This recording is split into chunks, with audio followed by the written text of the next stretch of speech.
Good afternoon. I'm Daniel Benjamin. I'm the director of the Dickey Center. I'm delighted to welcome you to this event on the origins of Unfreedom with Professor Tim Snyder of Yale. I will hand it over to my colleague, Professor Judy Greenberg, to do the introduction of Professor Snyder himself, but I did just want to note that this is our sixth and final event in this series on 1917, I particularly want to begin by thanking everyone for being here today. It was, of course, great American novelist Herman Melville who said that whenever he found himself grim about the mouth and it was a damp and drizzly November in his soul, he wanted to go to sea. I'm glad you came to hear a lecture today here in Filene. Many of you may also have a damp and drizzly November in your soul as well as outside, and I can't think of anything better to do given the current situation than coming to hear Professor Snyder. I just wanted to review the bidding here. We did start this series on the level of global history with Stephen Kotkin and his lecture on war, revolution, socialism, and war. We looked at the experience of one large and very important group with Professor Chad Williams' presentation on torchbearers of democracy, African Americans in World War I. We looked at the experience of our own institution in World War I when Professor Margaret Darrow looked at Dartmouth at war, 1914, 1918. Professor Barbara Will spoke about one man at war, Ernest Hemingway. And then in the fifth and penultimate event, the scholars from the Russian Department and Film and Media Studies looked at the revolution in aesthetics and did a panel on that. So we sort of looked at this one from a lot of different ways. And if you haven't, by the way, seen the poster exhibition down at the Black Family Center for the Visual Arts, please do. And also go to Rauner's, to where they have a wonderful exhibition as well on 1917.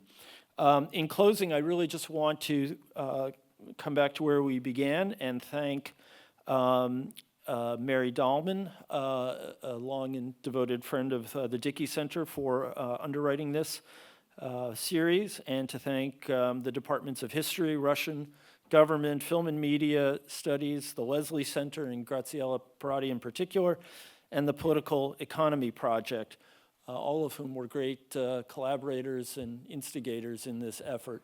So I want to thank them very much. And with that, I will turn it over to Professor Greenberg.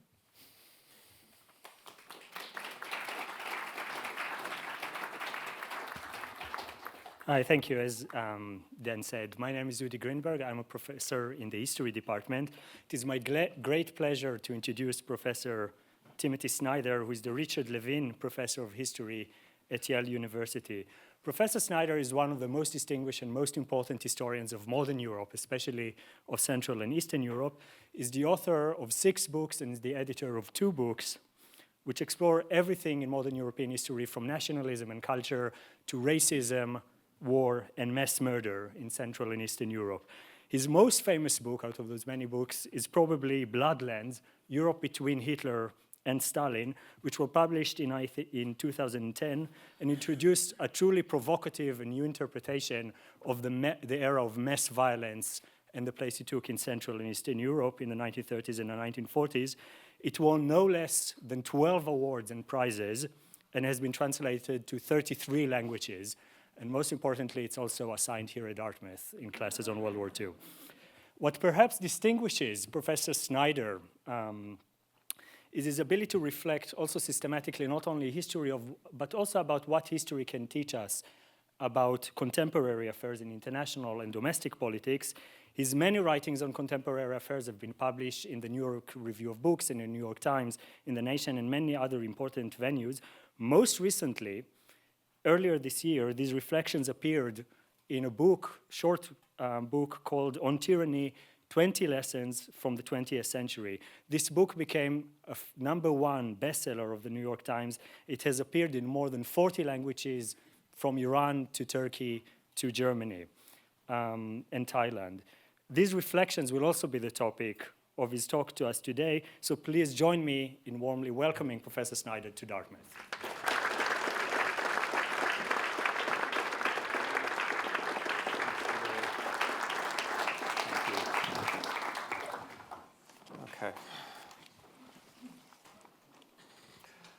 Okay, thank you very much for the warm welcome. Since you are at the end of your series about 1917, what I would like to do is use this opportunity, use the next hour or so, to think about 100 years on, not as a reflection on 1917, but as an attempt to catch history on the wing in 2017, to ask ourselves, if we are at the beginning of a new era, what is that era?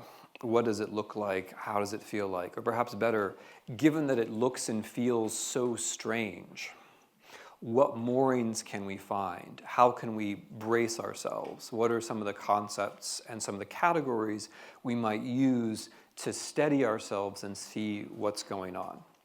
The way I would propose to do this is a way that, in a certain way, would have been familiar to the Bolsheviks. What I want to do is talk about time. I want to talk about how time works, how time feels, because moving from one epoch to another isn't so much a matter of a lot of things happening. Moving from one epoch to another can be rather a question of a different experience of how history happens, a different experience of what time actually is. Okay, let me try to now be a little more specific.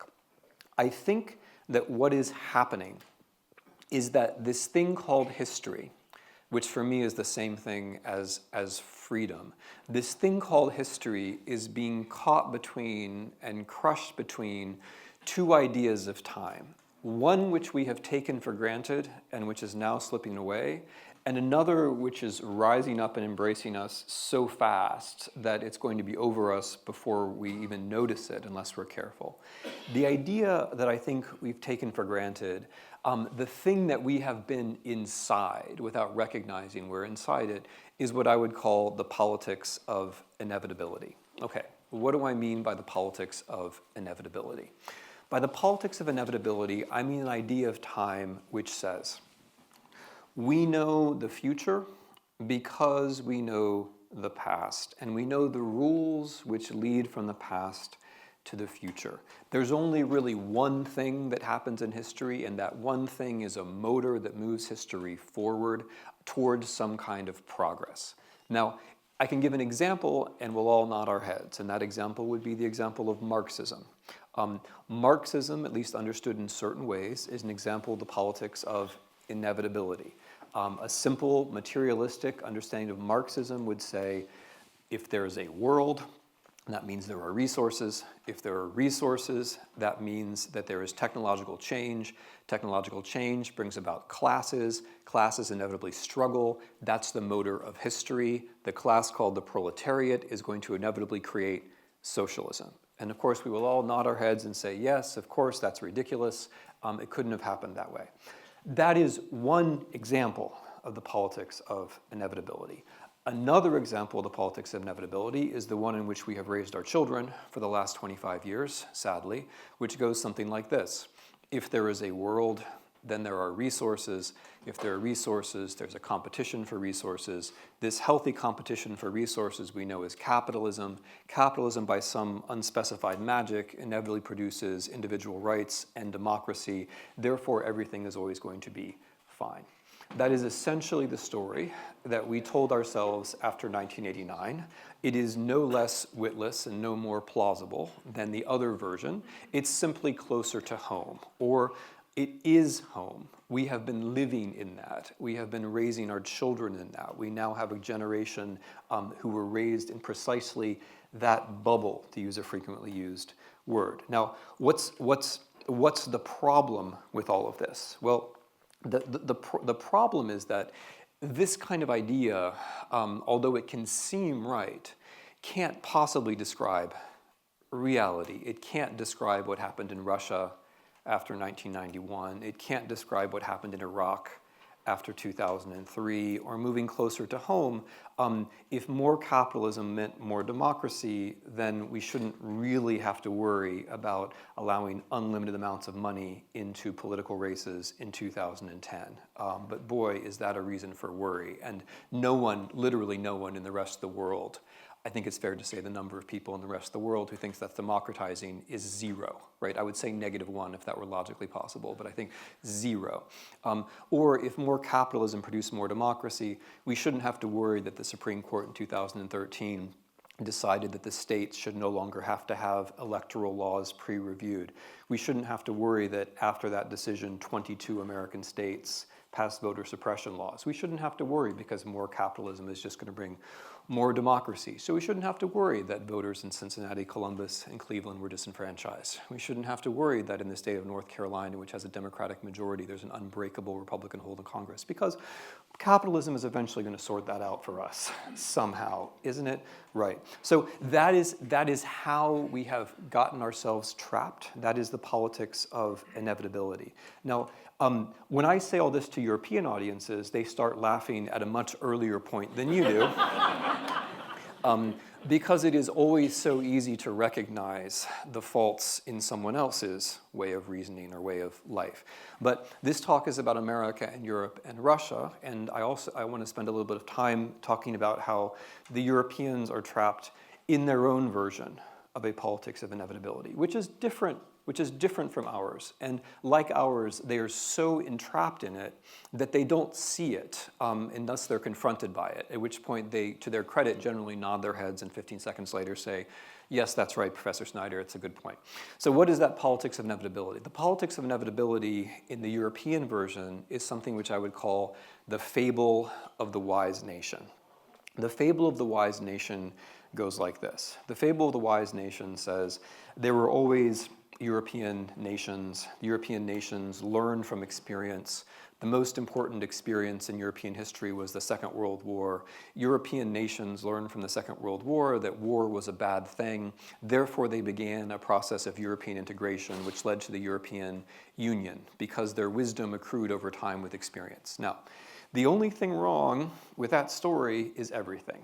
There is nothing in that view, which is held by most educated Europeans in some version or other, nothing in that view is correct. Starting from one proposition, it's just not true that Europeans learned from the Second World War that war is a bad thing. If Europeans learned from the Second World War that war is a bad thing, then Israel, Belarus, Ukraine, and Russia would be the most peace-loving countries in the world, because it's the Jews, the Belarusians, the Ukrainians, and the Russians who suffered the most in the Second World War. So if you learn from suffering that war is a bad thing, then those would be peace-loving nations. We can agree or disagree about the order of those four countries, but I think it's fair to say that they're not the four most peace-loving countries in the world. If people really did learn from the Second World War that war is a bad thing, those are the people who should have learned it. Right, but they didn't. The second proposition, even more fundamental, has to do with the nation itself. The Europeans who think that there was a European nation state which then joined the European Union have it absolutely wrong. That's what they all think, but there is no such history. There is no history of the European nation state. That doesn't ever happen. Well, it happens in fairy tales and children's textbooks and other such places. But there is no history of the European nation state. There is no history of European nation states fighting the Second World War. They were empires or aspiring empires, all of them, right? All of the important ones, the Germans, the Italians, the British, the French, the Dutch, the Portuguese, the Spanish, the major players were all empires. No one learned that war was a bad thing from the Second World War.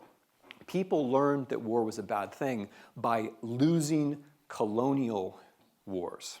And what distinguishes the Germans from everyone else is that the Germans were the first major European power to lose a colonial war, which categorically, irredeemably, and that war was the war against the Soviet Union in 1941. right? So the Germans lose a colonial war, which we call the Second World War, but which is mainly a German-Soviet war for Eastern Europe. The Germans lose a colonial war. They're the first, and therefore they are happy to go along with the French, the Belgians, the Luxembourgeois, the Italians, the Dutch, to form the European Coal and Steel Community, to sign the Treaty of Rome, 51, 57. Not because they've learned from the Second World War. They haven't. If you think Germans learned a lesson from the Second World War, look at what the East Germans say about the Second World War, right? Which is that it's a triumph for the proletariat. Germans did not learn from the Second World War per se. What West Germans learned was that colonial wars don't pay. That's the important lesson, and that's a lesson which was learned slowly over the course of the 50s, 60s, 70s, 80s by the French, the Italians, the British, the Dutch, and then later the Portuguese and the Spanish, the British. And as they lost their colonial wars, then they landed in Europe. Europe is the safe landing after empire. And then Europe allows you to tell yourself the story that we were always nations in Europe, thereby marginalizing the bloody and eventually failed history of colonialism, which is actually the main story of European history until the second half of the 20th century. So Europe is a safe landing economically, but also morally and spiritually, because it allows you to tell yourself the fable of the wise nation, which is entirely untrue. The East European variant is a little bit different, but it comes down in the same place. Well, in Eastern Europe, there was, of course, a nation state. From 1918 to 1938 or 39, there were a number of East European nation states. That's the exception that proves the rule, because they all fail. They all suffer at least two of the following three fates between 1918 and 1945. They are completely destroyed as states, they become Nazi satellites, or they become Soviet satellites. All of them suffer at least two of those three fates. All of them. In other words, the experiment of the nation state, which takes place in the interwar period, is a total and complete failure, right? The exception proves the rule. And then after 89, when these countries come out of the communist empire, what they all do is they immediately propose to move to the European Union. In other words, there is no moment where any of them say, we want to be a sovereign nation state. They all emerge from empire into the European Union, which means that the European Union is a settlement for empire for the former empires, and also for the former subjects of communist empire. That is, by the way, in my opinion, the most interesting thing about the European Union. It's not a settlement of the Second World War so much as it's a settlement of the First World War, because it's the place where the new European nation states formed in 1918 finally go where they can be durably sovereign. Now, why is that more than just the undoing of everything that Europeans are taught in elementary school about their history? It's very important. These ideas become very important when the systems are under stress. And the American and the European systems are now both under stress. And the form that this stress takes is that these stories, or this timescape of inevitability, starts to crumble, or it starts to be pressed, and it breaks, and it becomes something different, which I'm going to call the politics of eternity, okay? Now, I'm giving you these concepts because we need sometimes new, strange-sounding concepts so that we can see where we are. So what do I mean by the politics of eternity? By eternity, I mean the idea that nothing new ever really happens. The same thing happens over and over and over again. And that same thing that happens over and over and over and again is always that we, the innocent people, are attacked by they, the malevolent outsider. Now, it doesn't actually have to be any more complicated than that, and it is not, in fact, any more complicated than that. That's a very appealing story. The fact that they attack us means that we are innocent. Anything that we therefore do is defense and only confirms our innocence, and it is justified because we are innocent. That's a very appealing story to pretty much everyone. And so the way that this works is that it tells a story which is different, but related to the story of inevitability. Inevitability says we don't need to improve the system because things are going to sort themselves out. There's a logic of history, and progress is coming, and things are going to get better. Whereas what eternity says is, no, don't you talk to me about reform because the enemy is at the gate. There is a constant threat from the outside, so we can't possibly reform the system. All we can do is defend the system. So what happens is that you shift from a politics of doing something, or at least thinking about doing something, to a politics of being. The politics of eternity is government as being, where all government does is it reinforces an idea of who the innocent people are, but it no longer pretends to actually carry out any sort of policy. Now, inevitability leads to eternity. This thing leads to this other thing. I'll give you an anecdotal way to make fun of another Ivy League school, and then I'll try to be more serious. One of the first times I was talking about on tyranny was at Harvard, and I didn't tell any Harvard jokes. Instead, they supplied them to me with their behavior. So it was a nice crowd. It was a great discussion. But about an hour into it, some of the kids were looking at their watches, and I said, "What's going on?" And they said, "Well, Goldman is interviewing," right? And I said, "Okay, so that is the good part still coming." So then I said, "Okay, I'm now going to explain the shift from inevitability to eternity in terms that you're going to get and agree with." And they said, "Okay." I said, "Okay, here's how it is. Until November of 2016, you guys thought everything was great, and therefore you can go work on Wall Street. Now you think everything is awful, and therefore you can go work on Wall Street." And they were like, "Yeah," right? That's what I'm talking about. That's the shift. That's how easy it is to go from one to the other, which is the first point that I want to make. In neither case is there any sense of responsibility. If everything is going to go well, regardless of what you do or I do, the politics of inevitability, it's very easy to shift from that to we can't make anything better, right? Things are just going to be bad, so therefore we don't have responsibility. Likewise, with knowledge, 25 years of the politics of inevitability clears out knowledge of the past. Because if there are no alternatives, which every time anyone ever said that, it took a year off my life, which is why I might die before this lecture is over. If there are no alternatives, then there's no reason to know anything about the past, right? There's no reason to know any details, because the past is just a pattern of how people had bad ideas in the past, but now we know that there's the market and everything's going to be great. So therefore, you don't need to know those details about the past. They can just be flushed away, which they were. And then that paves the way for the politics of eternity, because the politics of eternity says, yeah, nothing really happened in the past of any rich detail. The only thing that ever happened was the remorseless, relentless, repetitive attacks on the innocent people by the outsider. You don't need any detail for that either. And if you don't have any detail in your head, it's very difficult for you to resist a tempting, a morally tempting scheme like that. There's a very practical way also which the politics of inevitability creates the conditions for the politics of eternity, which is inequality.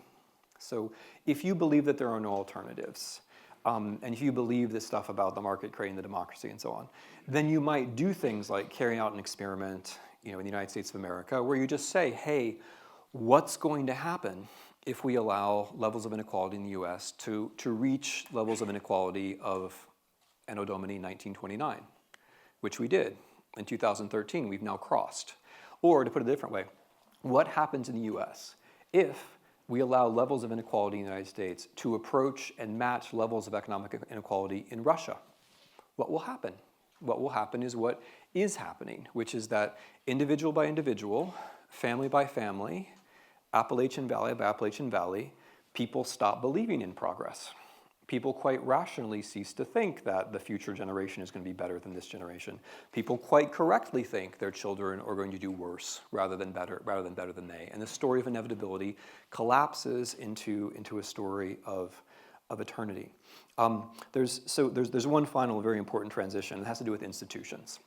If you believe in the politics of inevitability, you are doubtful about institutions because you say there's a deep logic of history. So we don't really need the laws, the courts, the bureaucracy. Bureaucracy becomes a bad word in the politics of inevitability. Bureaucracy is always a bad word. The institutions, they're not that important because really there's a deeper logic of history. Really it's the market that leads to the freedom, and all this other stuff is kind of gunk that gets in the way of the story, right? And so you're doubtful about institutions. That clears the way for the politics of eternity, which says institutions are evil. We don't need them at all. What we need instead is a leader, right? We need someone who derides the laws and the institutions, and who claims to be the direct voice of the people, which is a quotation from Adolf Hitler and also a quotation from Donald Trump. I am your voice. I directly represent you. Those institutions, those laws and those bureaucracies, they're not just things we make fun of. They're now, in the politics of eternity, they're things that are positively evil. They are the elites that I'm going to save you from, me directly saving you. I represent you directly. And so the transition then between the politics of inevitability and the politics of eternity has to be made, there are background conditions for it, but the actual transition will be made by a fictional character, by someone who is willing to say that thing which I have just said. And the importance of fiction is something to which we'll return. Okay, so eternity.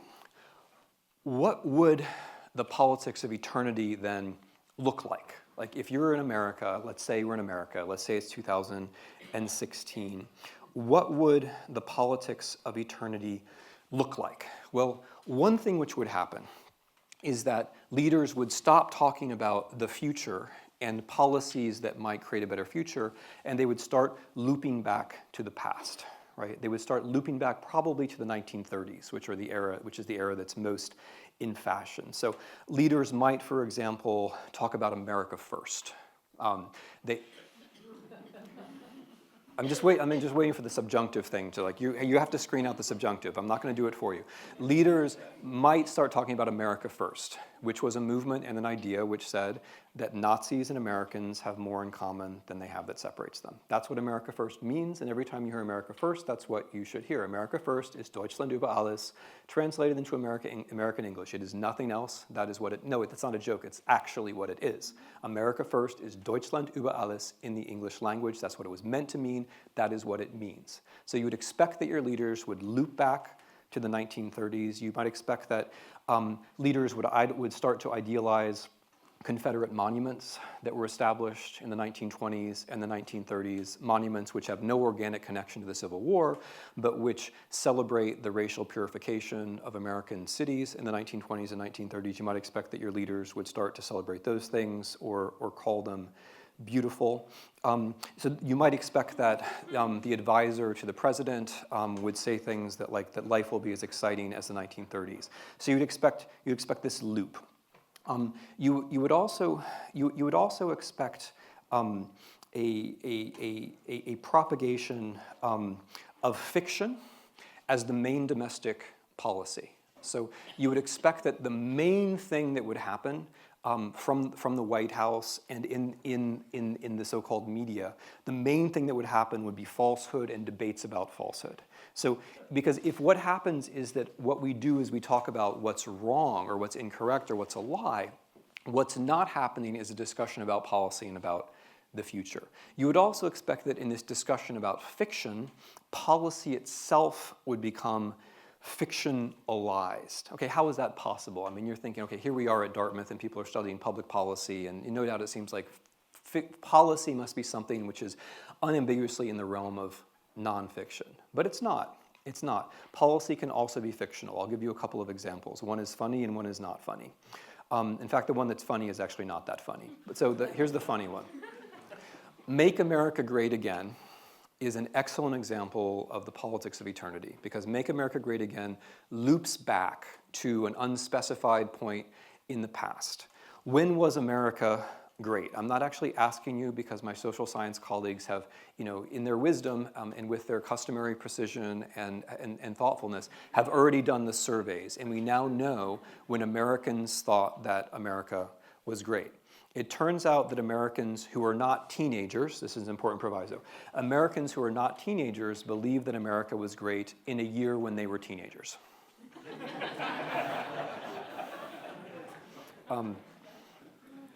Which has important implications for government policy. Because although one can agree or disagree about the proper role of government in life, one thing that I think we can all agree upon is that government cannot actually make you young again, right?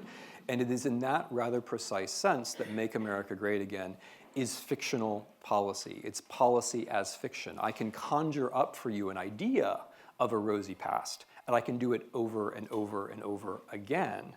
But what I cannot do is actually create a policy which will make you young again, or which will return the world to 1955 or 65 or 75. Okay, here's a less funny example. It seems that most whites, or close to most whites in the United States, believe that there's more racism against whites than against blacks. However, that may be a clear majority of Trump voters who were white, a very clear majority, believe that racism against whites is a bigger problem than racism against blacks. Now, that is a fictional problem, right? If that is what you believe, government cannot solve that problem for you because government can't solve fictional problems. What government can do is that government can reinforce in you the idea that that is the real problem. And in that way, government shifts from being government that does to government that is, right? The politics of eternity is the politics of being. Government can tell you over and over again that the problem are the enemies at home, whether that's by referring to African-American athletes as sons of bitches, whether that's by changing the main terrorist office in the executive branch to being an anti-terrorist office to an anti-Islamic terrorist branch, whether that's by initiating a denunciation office within Homeland Security in which you're supposed to denounce your Mexican neighbors if you think that they've committed a crime, rather than calling the police. Whatever way it might be, these are the ways that government can reinforce in you the idea that politics is not about actually doing anything, but politics is about the definition of us and them. Or as Carl Schmitt put it, the smartest thinker on fascism, or I should say the most intelligent of the fascists, as Carl Schmitt put it, the politics begins with the definition of the enemy. Right? Politics, that is politics. It begins with the definition of the enemy. Now, so you might be saying, well, there are actually non-fictional policies that have been proposed. And the interesting thing about the non-fictional policies is that they too, in a way which I think is actually extremely intelligent, reinforce that the job of government is not to do, but to be. What are the two major, aside from fiction, which I think is the number one, after the propagation of fiction, what are the two major initiatives in the last year from this administration? They are tax regression, and they are the removal of health care. Now, this is extremely intelligent because if these initiatives fail, right? If the government fails to change the balance of taxes so the rich pay less, then that just shows the government can't do anything. If the government fails to pull back health care from 23 million people, that just shows that government can't do anything. And if government succeeds in doing those things, it's also a win, because if inequality grows greater, and the state of Americans' health gets worse, that only creates more anxiety and more fear, which can be channeled in the politics of eternity against the enemy at home. It only creates more of a political resource, which can then be channeled in the necessary direction, which has already happened in the election of the current president. The strongest predictor of a Trump vote is not actually uneducated white male. The strongest predictor of a Trump vote was, do you live in a county where public health collapsed in the previous 4 years? A very strong predictor of Trump votes was, do you live in a county where there is an opioid crisis? So in Scioto County, Ohio, which is about 80 miles from where I grew up, which was ground zero of the opioid crisis in the United States, where tens of thousands of pills are being prescribed per individual resident over the course of several years. In that county, Trump beat Romney, because Romney took it. Trump beat Romney by 30 percentage points. In every county in Pennsylvania, another critical state, which flipped from Obama to Trump, in every county in Pennsylvania where that happened, there was a major opiate crisis. In every county in Ohio, which flipped, there was a major opiate crisis except for one, which is Hamilton County. So there is a very strong connection, however you want to think about it, between suffering and votes for Trump. So if government doesn't do anything, that's an argument the government can't do anything. If government does something, that just generates more anxiety and more fear, which is precisely what you need for these manufactured emergency, this is the last thing I want to say about this. If you were in 2017 in the United States of America, and you were asking yourself, well, what does this politics of eternity feel like day to day, hour to hour, news cycle to news cycle? It feels like one manufactured emergency after another. It feels like the North Korea or the shooting or whatever it might be, over and over and over again relentlessly. It feels like one outrage by the president or by someone else over and over and over again. It feels like the news cycle is dominated by things which are outrageous and which you are outraged about, but which you can't really do anything about. And as this happens, you adjust. Whether you like the president or not, you adjust to a situation where internally, spiritually, you're not expecting that government's going to do anything about any of this. Whether you're Republican or Democrat, nobody is going to expect the government do anything about a hurricane in Puerto Rico. Nobody expects that. All we expect is the government is going to make us mad about it. That's it. That's what the politics of eternity is like. That's what government as being is like. So if you were an American in 2017 in the politics of eternity, that's a sample of how it would be. What about the European Union? So what are the politics of eternity in the European Union? Why does the fable of the wise nation matters? Well, let's say there was a referendum on British membership in the European Union. In that referendum, the whole premise of the Leave campaign would be, you can leave the European Union and go back to Great Britain. But why would you think that? There has never been a British nation state. Ever. There has never been a British nation state. There was an empire, and then there was Britain as part of a European project, but there was never a British nation. So the whole premise that Britain chose to go in and therefore can choose to go out is completely flawed at the base. How many people made that argument in Great Britain? Zero. Zero. Because everyone accepts the fable of the wise nation. The same is true for Marine Le Pen, who of course lost the presidential elections, but she nevertheless gained a much higher percentage of votes than a far-right candidate in post-war French history. The same.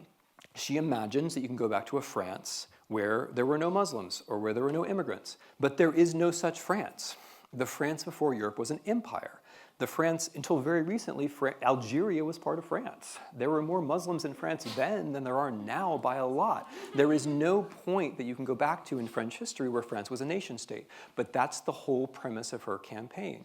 Or Alternative für Deutschland, right? The AfD, the party which just got about 13% in the German elections, thereby becoming the first extreme right party since the National Socialists, which you've heard of, to be present in a German parliament. Right? After nearly a century, now in a free election in Germany, you have serious representation of what is in fact a fascist party. And they too imagine some kind of Germany where there weren't other people present, which of course you cannot have. When Germany was fighting the Second World War, there were more Slavs in Germany than there are now because there were millions of forced laborers. There is no moment in Germany where you can get back to that kind of purity. Berlin was always the way Berlin is. It's never been any other way. There's never been a successful German nation state. It's never happened. There has been one. There's been a German nation state, and that German nation state then lost the First World War, and then there was another German nation state, and then it caused the Second World War. That is not a history that you can sensibly go back to.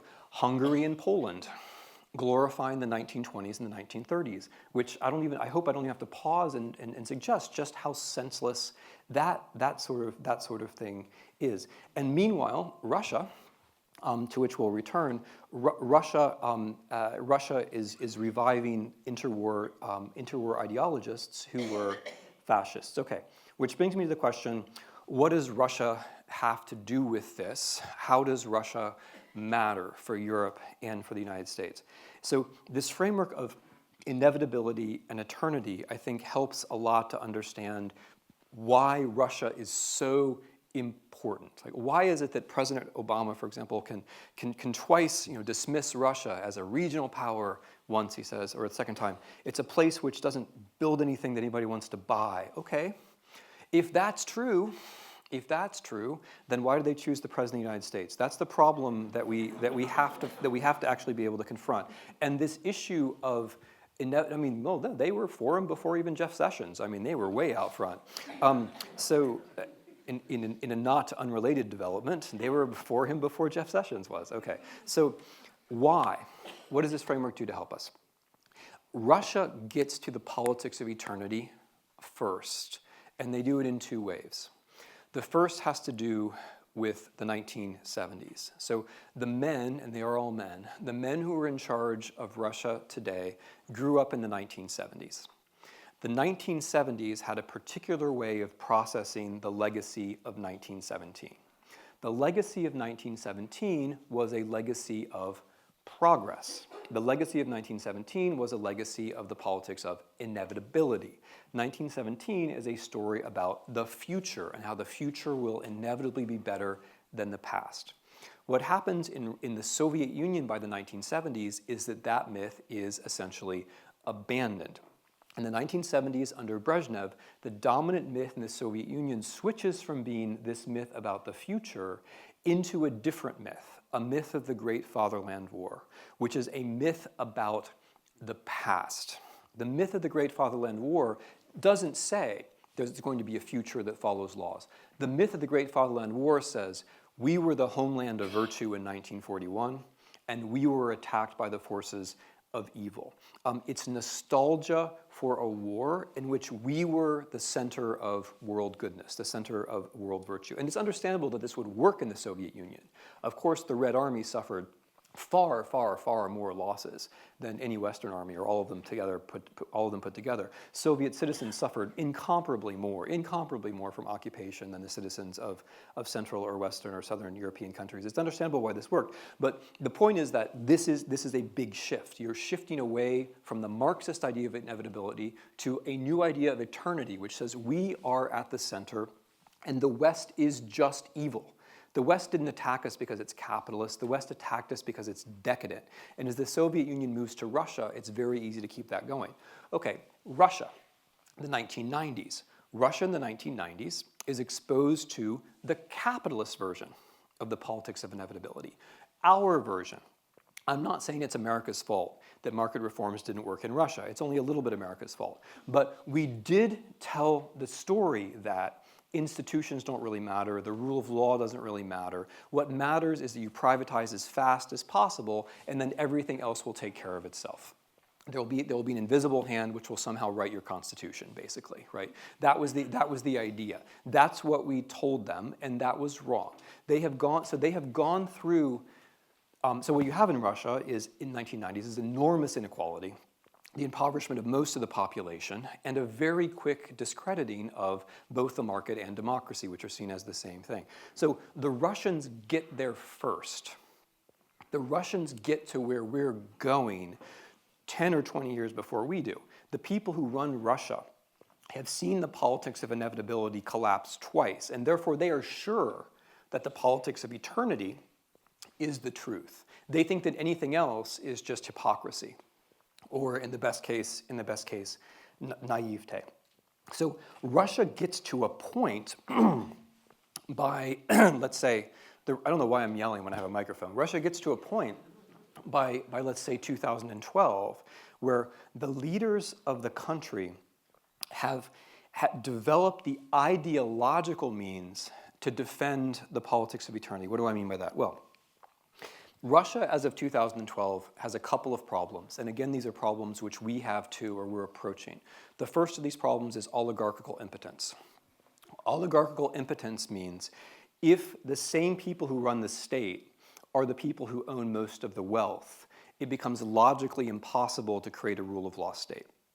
Because if you have the state and the wealth, the last thing you're going to do is create avenues for other people to either question how you got that wealth or to get wealth themselves, right? So a condition of oligarchical impotence.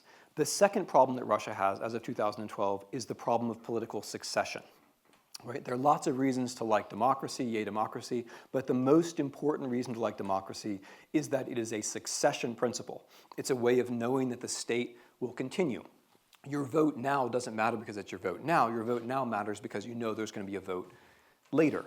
In 2011 and 2012, that was taken away from Russians. The elections, parliamentary and presidential, were not only faked, they were faked ostentatiously as a demonstration of power. That is, he who fakes the election is he who has power. So as of 2012, Russia has these two pretty fundamental problems. You can't redistribute wealth in a meaningful way. You also can't know whether the state itself is going to survive. So what do you do with that? What you do with that is the politics of eternity. You transmit your problems abroad. You instruct the population that the problems of Russia are not self-created oligarchy and lack of a succession principle. The problems of Russia are the decadence of the West. And that Russia itself is the victim because Russia itself is the homeland of virtue. And therefore, campaigns against the European Union and the United States, which began at around that time, are to be understood entirely as defensive. So now, the key thing about this, for all of you international relations scholars or students out there, the key thing about this is that it's a kind of strategic relativism. Usually when we teach about interests and states and all this stuff, we imagine that states have interests, they maximize those interests, they behave rationally and yada yada. With what Russia is an interesting example of how that's not the case or doesn't have to be the case. What Russia shows is that if you reach a point where you know you can't make yourself stronger, how do you then maximize your interest? By making everyone else weaker. That's what I mean by strategic relativism. The economy of Russia is less than an eighth of the size of the economy of the European Union. That's not going to change so long as there's a European Union. But if there's not a European Union, that problem is going to be solved. Ditto the United States. The economy of Russia is no more than about a seventh the size of the American economy. If there's no United States, that ceases to be a problem, right? So what you do then is you don't try to make yourself stronger anymore. You try to make other people weaker. And you do it not with the traditional weapons of armies, although you might use them against a country like Ukraine, not with armies and economic power. You do it with the weapons of the weak. You do it with ideas. You do it with propaganda. You do it with cyber. You do it by creating a fictional person who can become president of the United States. So how does this look? How does this look in Europe? In Europe, since about 2012, the Russian Federation has been supporting the European far right financially, in propaganda terms. Russia has been using cyber, especially in Central Europe, to discredit the ideas of the European Union and of the political center. RT, which is a major Russian television channel, as President Putin says, a Russian propaganda sender. That's his definition, not mine. I mean, it's also mine, but only because I believe him. In this particular case, is used to support the far right and the populist right in Russia. In all the particular cases of integration versus disintegration, Russia comes down on one side. Russia supports the Scottish independence referendum. When it fails in 2013, the Russian Electoral Commission announces that it was fraudulent. Russia financially supports Marine Le Pen and the Front National in open transactions, which everyone acknowledges. Russia supports Brexit openly, and as it turns out, in a development which should be of interest to citizens of the United States, here's a fun fact.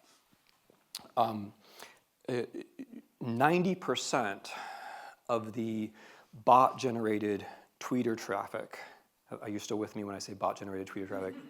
Cool. 90% of it concerning Brexit was generated beyond the boundaries of the United Kingdom. How many British subjects knew that at the time? None, right? Might it perhaps change the way you read things if you knew that what you were reading came from abroad, right? The vast majority of what people were reading, if they were reading at least automatic tweets during the Brexit debate, was designed by a foreign power to change the domestic politics of Great Britain, perhaps with success. Alternative für Deutschland, the German neo-fascist party, is actively supported not only by RT, but by Russian bots. The narrative about Merkel, generated by the Russian media, is very similar to the narrative about Hillary Clinton. She's sick, she's a traitor, right down to lock her up, which was also used against Angela Merkel. So these things which we're slowly becoming familiar with are also happening in other places. And not to mention, Russia invaded Ukraine. in 2014, which was not just a basic violation of the peace settlement that Europeans had come to take for granted, it was also an introduction into some of these ways of thinking about the world. So when Russia invaded Ukraine, the rationale that was given to some people was, we invaded Ukraine because they're all gay. And then the rationale which was given to other people was, we invaded Ukraine because they're all fascists. Now that would seem like there might be a certain tension there, but it's not a tension. It's marketing to susceptibility, which is of course the same thing which happened to us in 2016. You first know that this side is going to believe that they're all gay, and then you know that this side is going to believe that they're all fascist, and you pitch the messages this way to this way, and this way to this way, and it doesn't matter that they contradict, because people's pre-existing notions of how the world works are being confirmed, and that leads them to do the things that you want to do. This indifference to contradiction and this exploitation of susceptibility was a very important test in 2014, 2015 for what was going to happen to the United States of America, which brings me to America, and then we will be done. Okay, so what was the Russian campaign in 2016? I'm going to try to phrase this in terms of American sovereignty, which I think it's really fundamentally all about. So there's the superficial stuff, right? There's the superficial stuff involving human beings. I will just mention the human beings. I don't think the human beings are so important, but I'm going to mention them anyway because I've got a sort of moral preference for humans over other things. So George Papadopoulos, foreign policy advisor, recruited by the Russian secret services, has pled guilty to lying to the FBI. Carter Page, employed by a Russian gas company, recruited by the Russian secret services, had to resign. Michael Flynn, paid by the Russian propaganda sender, RT, named as national security advisor anyway, had to resign. Paul Manafort, paid by a Russian oligarch between 2006 and 2009 to soften up the United States for Russian influence, then hired by a pro-Russian Ukrainian leader who had to flee under a hail of bullets. Manafort found his way safely back to Trump Tower, where he already had an apartment, and understood his position as campaign manager to Donald Trump as a way to get out from under his debts to the major Russian oligarch Oleg Deripaska. Steve Bannon, the next advisor and admirer of Putin and the protector of the American alt-right, the American so-called alt-right, which is to say the American white supremacists, are all admirers of Putin and all part of a larger Brown International, which is supported by Moscow. Spencer, Richard Spencer, you may have heard of him. You might not know that his wife is the translator of the major Russian fascist into English. It's as close as that. Heimbach, David Duke, all of them are major admirers of Putin. We know that Manafort, that Trump Jr., that Kushner in June 2016 met in Trump Tower to collude with the Russians. We know that Kushner was silent about his contacts with the Russians. We know that Sessions perjured himself in his confirmation hearings, which you would think as Attorney General would be the last thing that you would do about his contacts about the Russians. And it goes on. I mean, Wilbur Ross, who's the Secretary of Commerce, was a director of a bank in Cyprus, which was one of the major places that Russian oligarchs laundered money. That would have been on his watch. Rex Tillerson, was awarded the Order of Friendship personally by Mr. Putin.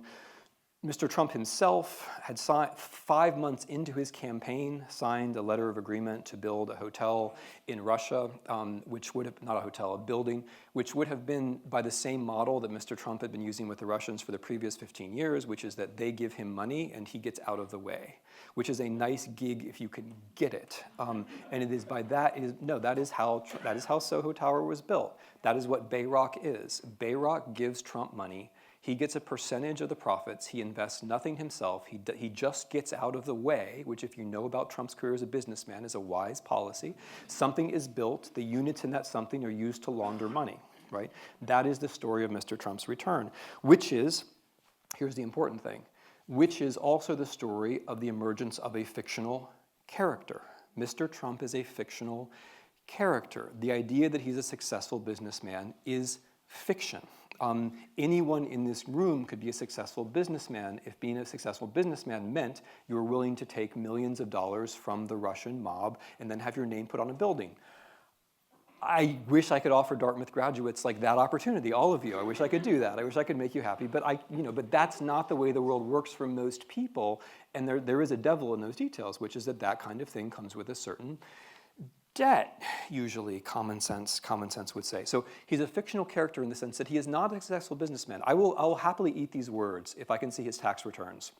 And they show me anything besides the story that has been told by Craig Unger and Frank Foer and other investigative journalists. But what we know is that he was a failure who owed billions of dollars to 70 banks, who was uncreditworthy, and who was rescued by ever less mysterious sources of Russian capital. That is what we know until corrected. So the idea that he's a successful businessman is a fiction, which then becomes a double fiction when he becomes a character on television who portrays a successful businessman and who fires other people, which is celebrity apprentice. Now, Mr. Trump cannot, in fact, fire other people because he's not, in fact, a success. Right, but that is the double fiction. An extreme example of this would be the 2013 visit to Russia for the Miss Universe pageant.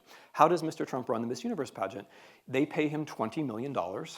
And he gets out of the way, which is the normal business model, right? And the people who actually ran it in Russia, they said, it was interesting because it seemed very clear to us that Mr. Trump needed the money, right? But then Mr. Trump makes a music video with the son of the person who actually paid for Miss Universe. And in that music video, his name is Emin, in case you're like a follower of Russian language pop. Mr. Trump makes a music video with the son of the person who actually ran it. And in that music video, he fires the son, right? He says, "You're fired."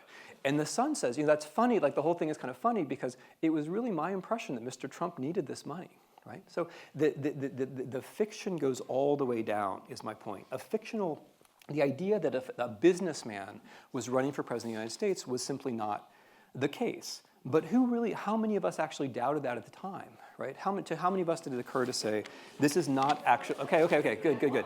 All right. Camera, pan to those people over there who were right. We want this recorded. But I think it's fair to say that most of us were not me either, but most of us, because I follow this from the Russian point of view, and how the Russians see Mr. Trump would be instructive for Americans. No, the Russians see Mr. Trump as a wannabe third-rate Russian oligarch, which I think is, I think like a lot of things they say about us, it does have a certain pattern of plausibility. So how do you bring a fictional character into life? That's where the cyber war comes in. If the nuclear war of cyber is what's called cyber to physical, where I use code to make a dam explode, or I use code to bring down a power grid, right? That has now happened a bunch of times. For example, twice in Ukraine during the Russia-Ukrainian war. That is what has happened to us. Mr. Trump is the payload in a cyber to physical campaign. That fictional character was delivered to us, right? It was delivered to us in multiple ways. One of them is what I would call divide and fool, which is the Facebook campaign, where we're pitched over and over again both that all Americans should have guns, right, and that Black Lives Matter, where we're pitched simultaneously that we're all patriots and that Texas should secede and the South should secede, where we're pitched these ideas which are carefully targeted to our susceptibilities to make things more divisive, so that we think that politics is not about the country together having policy, but that we think that the enemy is at home. And we get used to going onto the internet, even more than we already do, and saying, aha, there's the enemy, I'm outraged, there's the enemy, I'm outraged. So that's divide and fool. The second would be the bots, right? The Russian bot campaign, there's now research from this in USC, and there's more coming out in the next few days.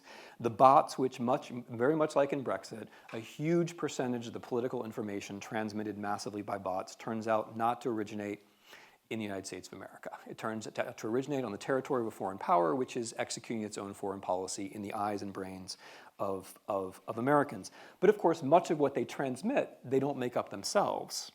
Much of what they transmit are obscure right-wing American news sites or Fox and Breitbart. So of course, we're involved in this. They're transmitting stuff very often that we're making. The third level of this.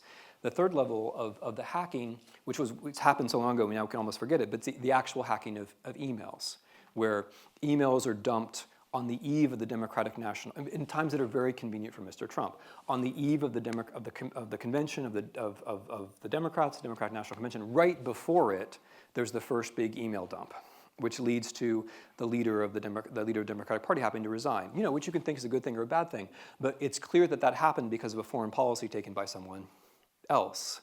A second big dump happens 30 minutes after the Access Hollywood tape is released. So Mr. Trump's words about how it's okay to grab pussy are followed 30 minutes later by the dump of Panetta's emails, right? 30 minutes. This is not a coincidence. This is what it's like to have a major foreign intelligence agency be at your back when you're trying to run a political campaign, right? So these things, and there are also the little things which are so little we've like not even noticed them, like the fact that the voting systems in North Carolina cities just went dead for a few hours on vote in Raleigh, for example, they just went dead.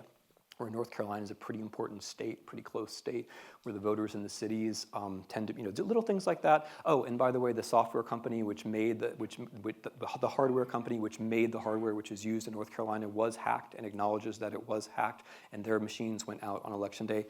Somehow only in the cities, though, which is kind of interesting.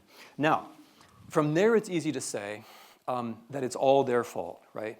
But it's not all their fault. It worked. Why did it work? And why did it work better than they thought it was going to work? I do not think they thought it was going to work. They were confused, just like Mr. Trump was confused, I think, after he actually won. And one way to notice this is the robots. The robots who were bang, bang, bang, bang, bang, bang, bang for Trump. After he won, there were like 72 hours of robot confusion, where they just didn't know what to say, right? And nobody had programmed them to say, I'm sorry, I'm sorry, I'm sorry. Which is, actually, I mean, so to get away from the joke, which wasn't very funny, you know what those same bots then did? Those same bots then worked on the French and the German campaigns. The same bots who were reproducing the pro-Trump stuff, the same bots, the same addresses, then went to work against Macron and then went to work against Merkel. The same bots. So they actually weren't sorry, it's just a joke. But I think they were discombobulated. I think very few people thought he was actually going to win. So how could he have won? This is the last thing I'm going to say. He won because our susceptibilities were so great. I think it matters in a very big way that our levels of economic inequality now very closely match Russian levels of economic inequality. It's intuitively, I think, pretty persuasive that a method of rule that was developed over the course of years with lots of practice by very smart people for conditions of economic inequality would also work here, right? Because they're exporting something which was designed for levels of inequality. There are specific ways, of course, in which this is true, which I've mentioned before, like the fact that it is the places where Trump won many more votes than Romney. I mean, Trump won because he was a Republican candidate. He got all the Romney votes, basically, but he also got a lot of votes from people who voted for Obama. And most of those votes come from places which are really hard hit by health crisis in general or by the opiate epidemic in particular. But of course, in this shift, and by the way, I mean, being addicted to opioids is a very strong example of how you live in a world which is a world of cycle, where you literally cannot think about the future in two ways, right? All you think about is the next hit, the next hit, the next hit. Also, being addicted to heroin or OxyContin, if you're an adolescent, ruins the frontal lobe of your brain, which makes it impossible for you to make decisions, i.e. to think about the future. So the connection is actually, I think, quite basic and quite literal.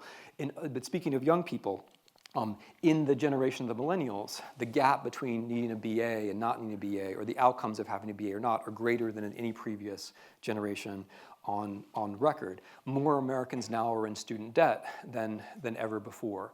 And we're aware that it's not just poverty, but inequality, which makes educational outcomes for children down to the level of 4 years old visibly different than other children. In other words, we're freezing time. We have been freezing time for young people, therefore making the politics of eternity more plausible. And then, of course, there is the partisanship. Now, so think back to 2016. I know it was a long time ago, and there have been a lot of outrages since then, but think back to 2016. And I'm not saying this as a Republican or Democrat, I'm saying this as an advocate of the American Republic. Think about March of 2016, when Mr. McConnell says that Obama doesn't get to nominate a Supreme Court justice, breaking with one of the most meaningful precedents in the history of the United States. We look at that and we say, well, we're outraged, that's a break of precedent. How do you think the Russians looked at that? How do you think the Russians looked at that? That was a matter of days before, a few days after that, they started sending the phishing emails. A few days after that. June of 2016. Mr. Ryan is in caucus with other Republican representatives, and one of them, Mr. McCarthy, says, I think Trump is paid by Russia. And Mr. Ryan's response is, don't talk about that, we have to keep it in the family. Okay, the family is more important than the sovereignty of the United States of America. We might react to that in partisan ways, one way or the other. We might say, well, yes, it is, actually, or whatever. But how do you think the Russians reacted to that?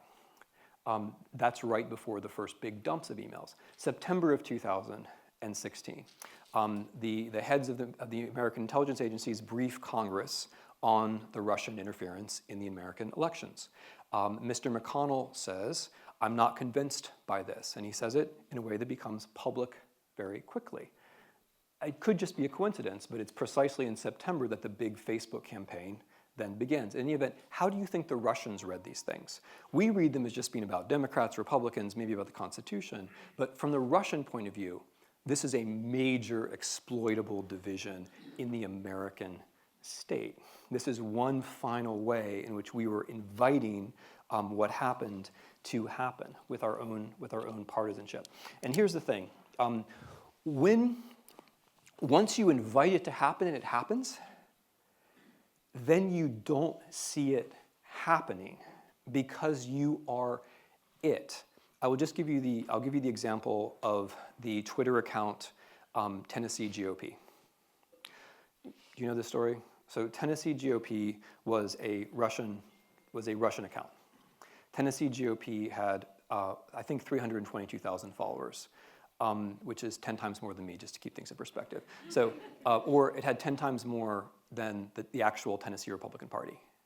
Okay, Tennessee GOP was a fake account which purported to be, for most of its existence, the Tennessee GOP account. 10 times more followers than the actual Tennessee GOP account. Some of these followers are people like Kellyanne Conway, right, who followed and retweeted a bunch of their stuff. There were also major local Republicans. I'm not going to give the guy's name, but you can look up in the press if you want. Major local Republicans from Tennessee or the South who followed Tennessee GOP, retweeted it, propagated it. One of these guys then goes, he supports Tennessee GOP, he propagates it, says it's great. And then he records a whole video of himself talking about how the whole Russia story is a hoax, there's no such thing as the Russia story, it's never happened, the Democrats are lying. Okay. Now, you see why that's interesting, right? Because then because he is taking part, he is, at that point, the Russia campaign. When Tennessee GOP is revealed to be a Russian account and goes down, he protests because Tennessee GOP is part of his life. It's what he thinks is real. That is for him more real than other things, right? So he protests. He says, why has this been taken down? So the thing is, once you become part of this, you can't see it because it is you, and that is how it works. Okay, so if you were in America in 2017, these are the kinds of things that you might be noticing. Just the final note to close, because I've been very long. The Russian policy is one of strategic relativism. Okay, we can't change ourselves very much, but we can change you. We can make you more like us. We can make you weaker by fragmenting you. This is a politics of a negative-sum game. Russia takes a hit for doing this. Russia gets the sanctions. Russia hurts. But the idea is that everyone else hurts more than Russia. And therefore, relatively, Russia wins. How does Russia win? The final way that Russia wins, or the determining way that Russia wins, is that if negative-sum politics are imported into the target country. In other words, if in the United States, politics ceases to be about seeing what some kind of better future would be like, and starts to be about people not minding being hurt because they think others will be hurt worse. For example, white people not minding losing their health insurance because they think it will hurt black people more, right? If American politics becomes something like that, if it becomes a negative-sum game, then that's the end. That's the shift of the politics of inevitability to the politics of eternity. What's the way out of this? The way out of this is history. The way out of this is to see these things for what they are, which are ideas, to recognize that life is not automatic progress or automatic doom, and in seeing them, to take responsibility for what one can do. Now, I wrote a whole little pamphlet about just what that would mean, but I want to close with that very simple idea, that history is freedom. Accepting determinism, whether it's determinism of a line into progress or of a cycle into doom, is to accept unfreedom. To see your place in history is to have a chance at being free. That's where I'm going to close. Thanks.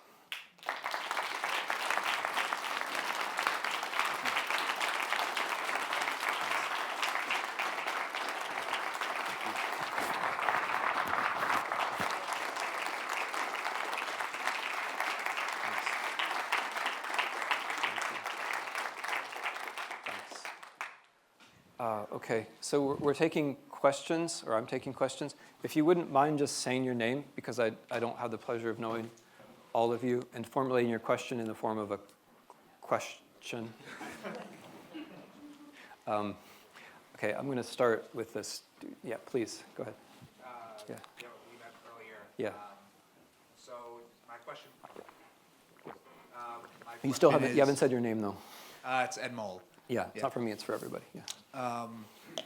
I'm wondering if, focusing on the fact that the Russians targeted our susceptibilities ignores our own agentive capacity in making those susceptibilities. We saw this with, obviously, that you talked a little bit about the email, the leak of DNC emails. That doesn't really address the fact, or what was actually in them. You saw this with, the Edward Snowden, Chelsea Manning cases of us doing things to ourselves to actually create the susceptibilities. Yeah. Shouldn't we be reflective of that? Yeah. In addition to Russians acting in their own self-interest to take advantage of those? Yeah. Yes, with an asterisk about totalitarianism. So, yes. I mean, my whole point is that we should try to use the Russian intervention constructively, because since the Russians are trying to hurt us, they are looking for those points of division or weakness. They're incentivized to do so, whereas we're incentivized to look away or not talk about them or to call them an exception or to tell some story about them. Therefore, the useful thing that we can do is, I think as you're suggesting, we can use their perspective to see, not that they tell the truth about us, but if you look at the Facebook accounts they create, you can say, yeah, it does seem to be a sort of source of division in the U.S. when you show a picture of an African-American woman with a rifle. Okay, why is that exactly, right? So I think I completely agree that we have to start with us. For one reason, for another, I mean, there's a basic reason, even just pragmatically, you can't tell another country how to wage cyber. I mean, they're going to. This is. I mean, what we know is the beginning of what we're going to know about us, and this kind of stuff is going to continue. What you can do is consider how you use the internet, right?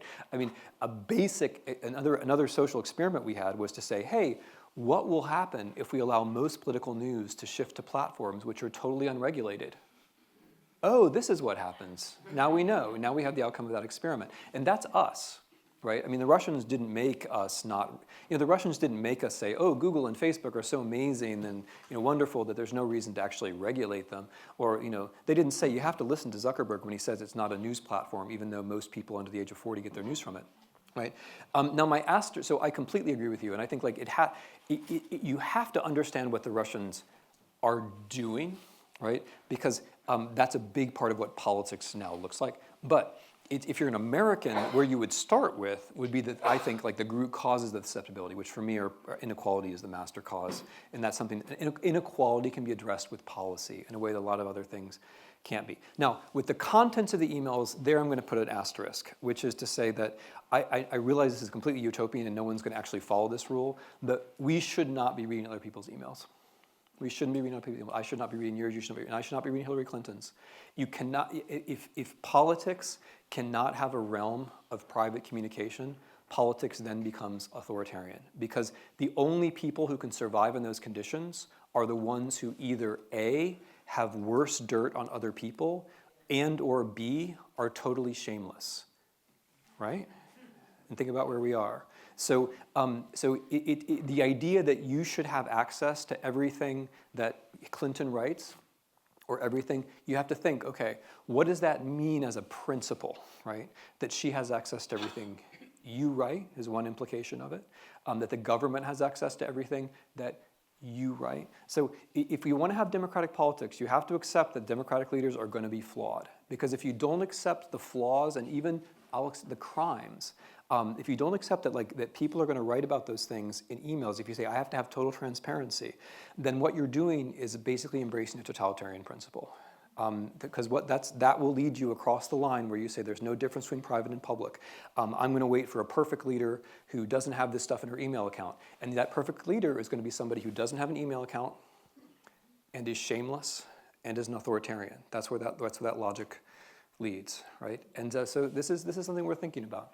And I don't read that stuff because I don't think I should. And if they break open Putin's non-existent email account, I won't read it either. Okay. Students, you're a student. I had a couple questions. What's your name? Parker. Hey, Parker. Hi. Parker. I had two interrelated questions about the terminologies you used early on. Okay.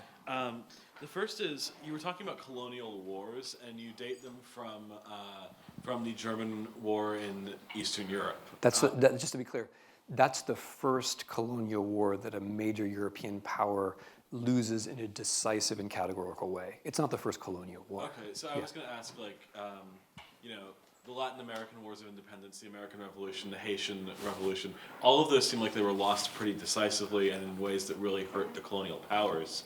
How is that not kind of a prelude and fitting into that pattern earlier? Yeah. Okay. Great question. So, it's not that imperial powers win every engagement, ever. But I think what's special about the wars of the 20th century is that empires lose them in ways which are system threatening.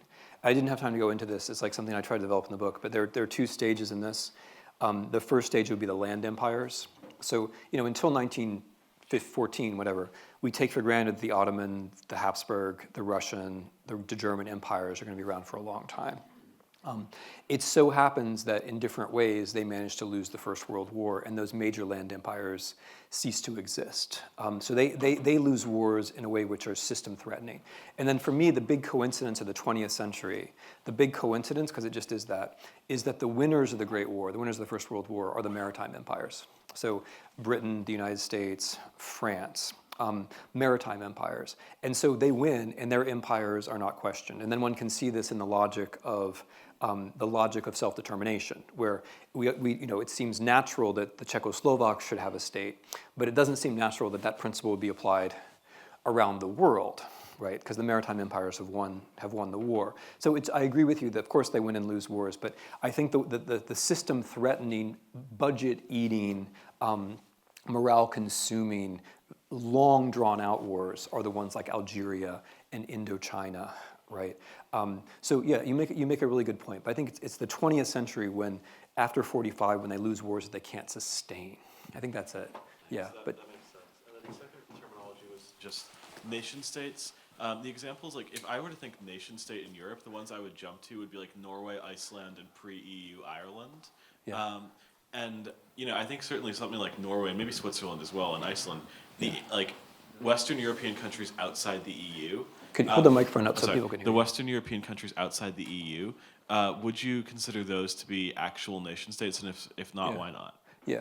No, I mean, what I'm again, I agree with the empirical point, but I think the argument that necessary. I mean, I would add Finland to your list and Norway.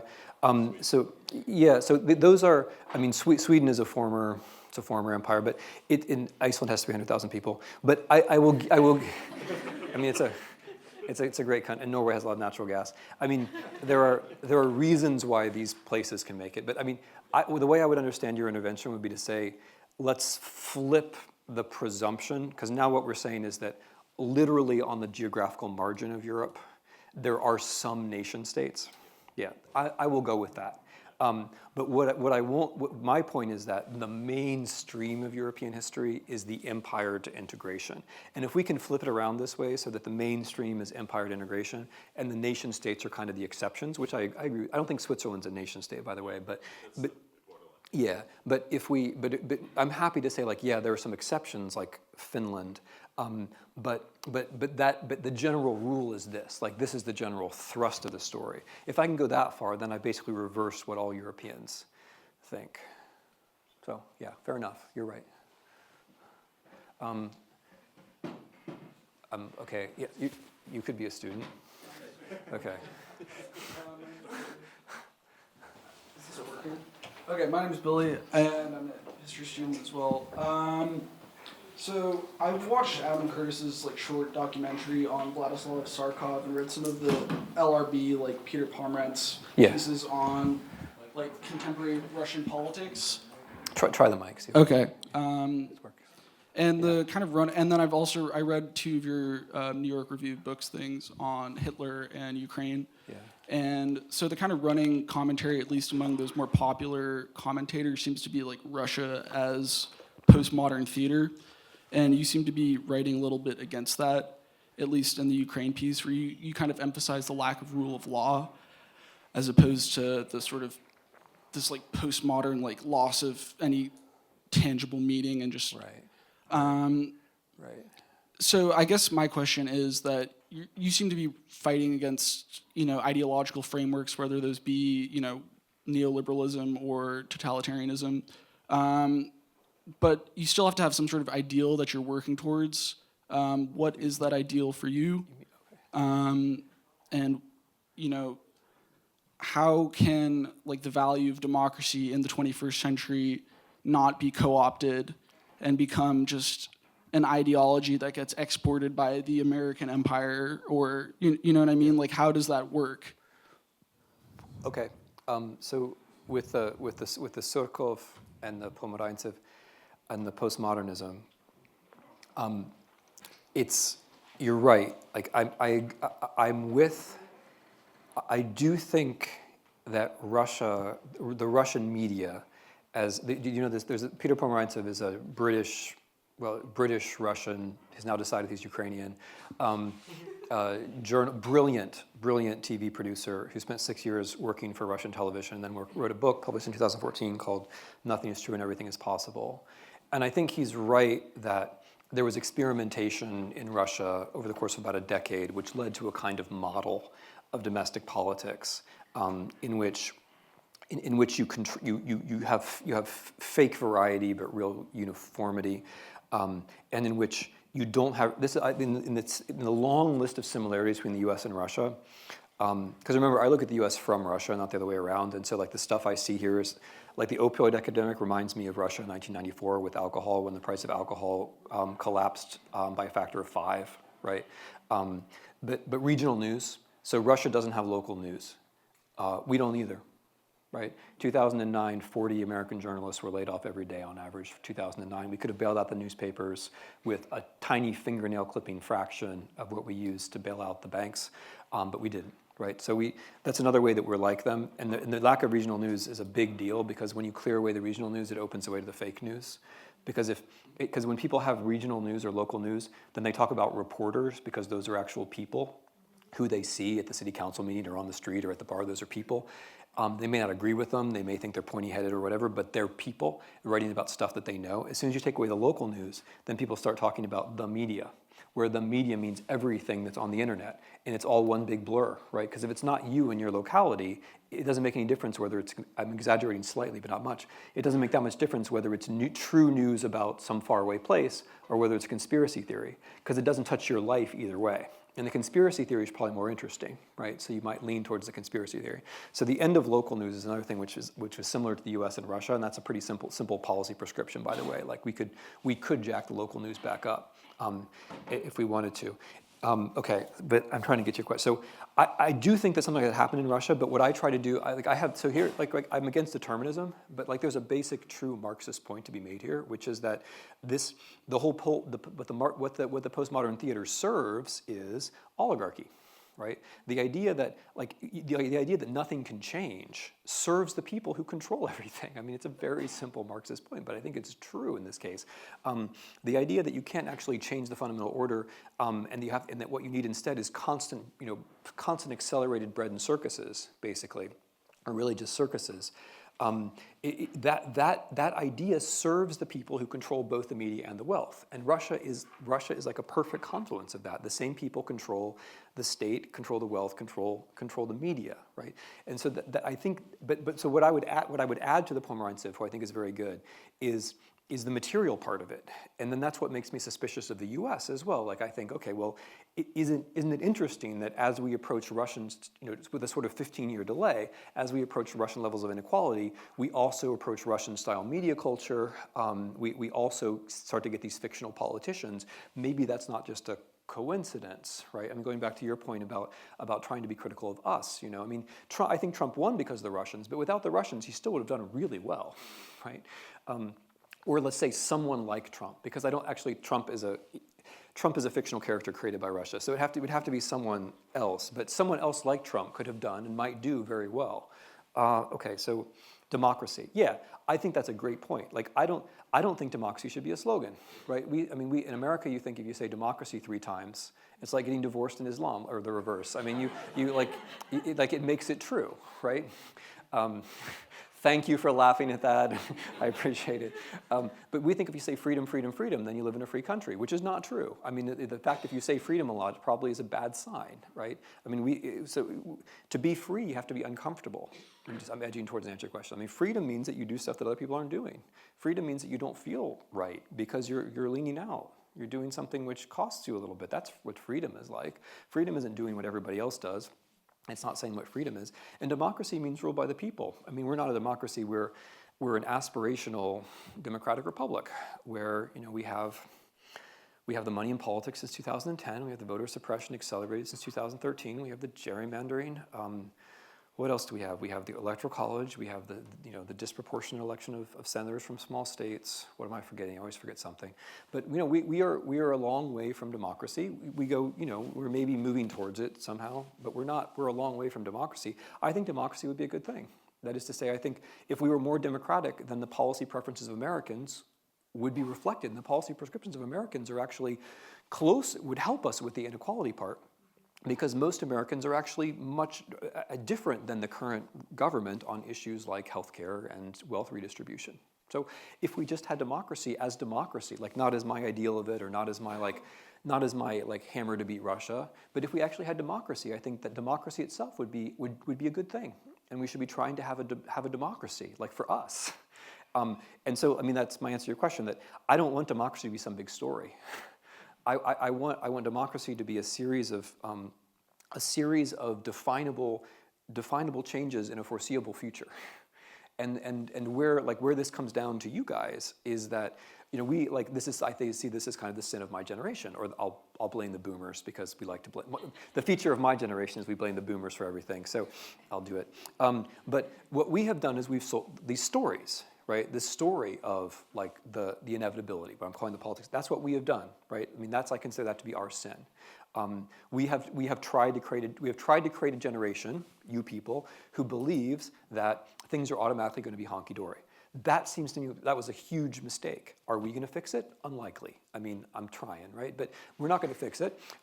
Who's going to fix it is you, because you're the only people who can come up with plausible ideas about what a future would look like that aren't big stories, which is what we need. Like we need the sort of 1 year out, 5 year out, 10 year out. How's America going to look like, when you're 30, right? That's what we need. But that requires creativity and ingenuity. And it's not, because life is not a big story, I can't answer it in like one, sort of beautiful cascade, right? Okay, all right. You've been patient. You know what? Let's have the gentleman first, so that and then you, just because the microphone's right there, and then you, please. Yes, sir. Hi, my name is Don. Is this working? How do you think the government should regulate the? How do you think the government should regulate the advertising and the posts on social media? Well, I'm not sure I would start with the government. So I think a lot, yeah, I think it's important for there to be a conversation, which we're beginning to have now, about the responsibility of corporate entities. So, slapping Facebook and Google with rules which I'm all in favor of, is going to make more sense when Americans have an idea of what has happened.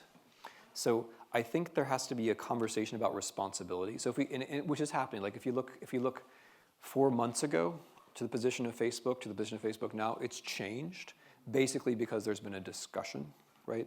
So I would like to see how far that could go.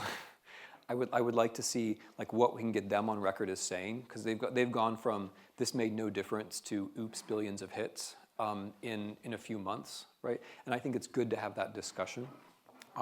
But a couple of things. Let's see, where is that? Is he here? I mean, one of the things I think is very important is is the relationship of free speech to a person. So I believe that you have free speech and I have free speech, as you and as I.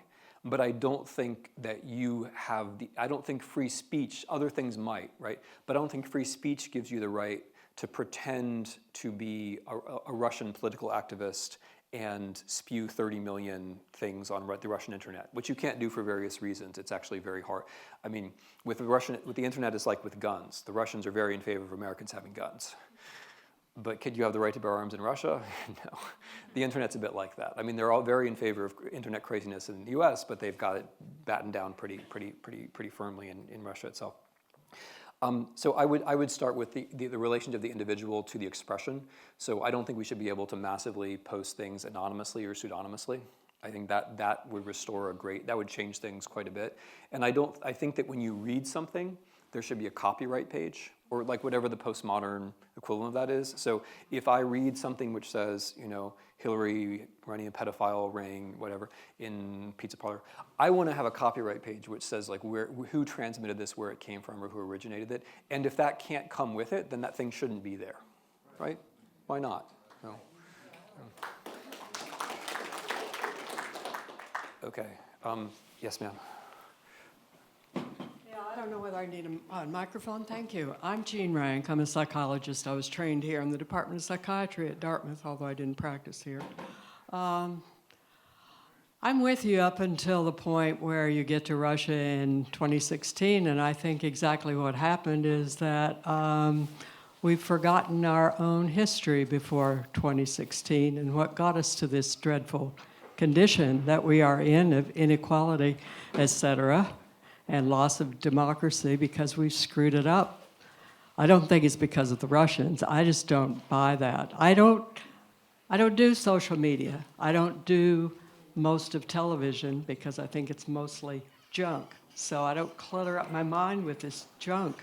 Good. So I'm not going with you about this whole conspiracy theory about how the Russians, this is where we get the Russians are the enemy, and so we are innocent, and they did it to us, and we are innocent. But ma'am, that's not what I said. That's not what I said. I was very clear that I think there's a reason why it worked. Now, you may stay off the internet. I've spent the last 10 years engaging with Russian media, including... I'm on the internet, but okay, I'm not do social media. I'm now going to answer the question.